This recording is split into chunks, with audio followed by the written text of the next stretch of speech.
میری تعلیم جو مجھے نہ دے سکی وہ تیرا وجود دے گیا۔ میری انا تو مجھ پہ حاوی بہت ہوئی پر تیرا شعور مجھے بچا گیا۔ پڑ جاتا میں بھی عشق مریدی کے وہم میں بھلے ان پڑھ رہا پر تو مجھے سچ اور وہم کا فرق بتا گیا۔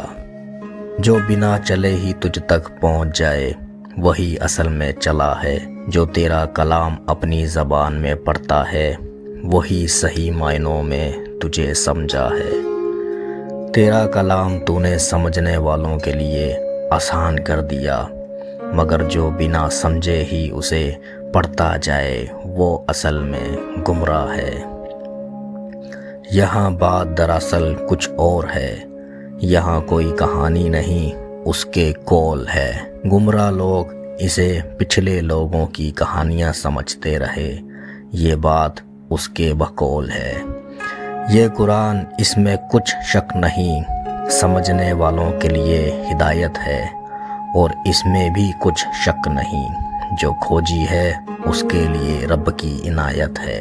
غور کرنے والوں کے لیے نشانیاں ہیں، وہ کہتا رہا اپنے کلام میں، مگر اسی کے لیے نشانیاں ہیں جو پڑھے گا اپنی زبان میں۔ یہاں بات اسے ماننے کی نہیں اسے جاننے کی ہے، مگر کوئی کیا ہی جانے گا اسے جب پڑھے گا رٹا مار انداز میں۔ اے انسان بے شک تو بڑا جلد باز ہے، غور کر اس قرآن میں، اس میں کچھ تو خاص بات ہے۔ تجھے نہ ضرورت کسی سے پوچھنے کی، تو ذرا دھیان دے اس میں سب تفصیلات ہے۔ یہ کلام ساری انسانیت کے لیے اتارا گیا ہے۔ اے انسان پھر تو کیوں اتنا بیچارہ ہو گیا ہے؟ تو کوشش تو کر، تیرا سینہ کھول دیا جائے گا۔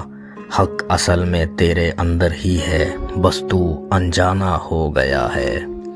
اے روح جب تلاش ہو اپنے اندر کی تو کوئی انسان تجھے کیا بتا پائے گا؟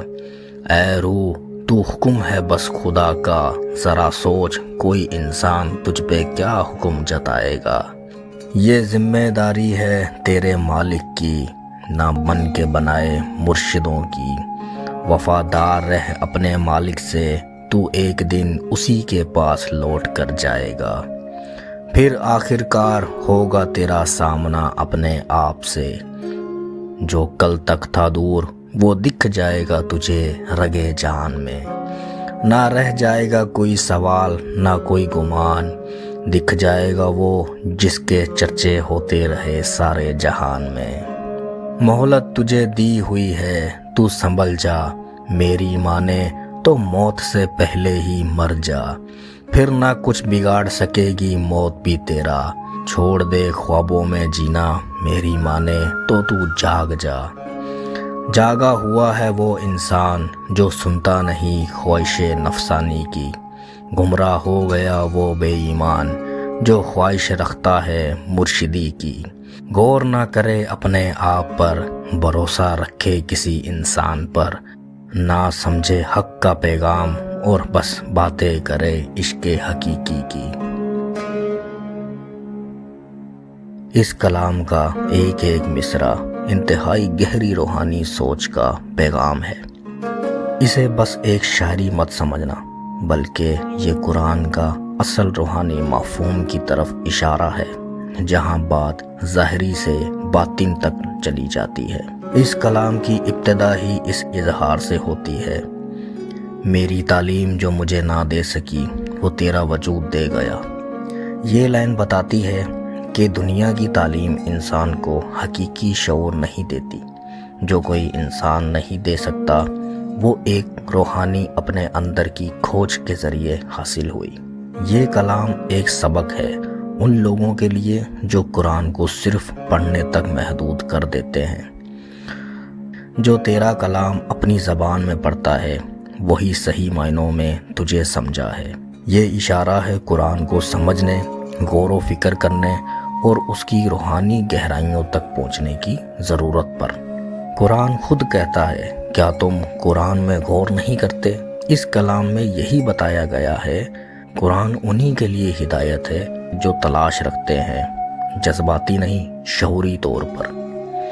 یہ ذمہ داری ہے تیرے مالک کی، نہ من کے بنائے مرشد کی۔ یعنی انسان کو راستہ کوئی دوسرا انسان نہیں، خدا ہی اسے دکھاتا ہے۔ مرشد بنانا یا بلائنڈلی کسی کو فالو کرنا اصل میں خدا سے دوری کا نتیجہ ہے۔ اور آخر میں روحانی بیداری کی دعوت دی گئی ہے، میری مانے تو موت سے پہلے ہی مر جا۔ یہ اشارہ ہے فنائے نفس کی طرف، اپنی خواہشات، ایگو اور جذبات کو ختم کر دینا تاکہ انسان حق پہچان سکے۔ اس کا مطلب ہے مرنے سے پہلے وہ مر جائے جو تو نہیں ہے، یعنی تجھ میں جو تو نہیں ہے اس کا خاتمہ ہو جائے۔ ہم میں کو مارنا کہتے ہیں لیکن اسے مارنے کی ضرورت نہیں، آپ کو بس اسے دیکھ لینا ہے کہ میں تو ہے ہی نہیں۔ پھر آخری حصہ کچھ لوگوں کو جگاتا ہے۔ جاگا ہوا ہے وہ انسان جو سنتا نہیں خواہش نفسانی کی، یعنی جو اپنے اندر کے وہم سے جدا ہو گیا ہے۔ اسے کسی مرشد، پیر یا ظاہری سہارے کی ضرورت نہیں پڑتی، وہ خود روح سے باخبر ہو جاتا ہے۔ اگر سمجھو تو یہ ایک دعوت ہے خود کو سمجھنے کی، قرآن کو سمجھنے کی اور اپنے اندر چھپے ہوئے اس وجود کو پہچاننے کی۔ اگر تو خود جاگ گیا تو تجھے کوئی گمراہ نہیں کر سکتا، اور اگر تو اب بھی سویا رہا تو زندگی کے سچ سے محروم رہا۔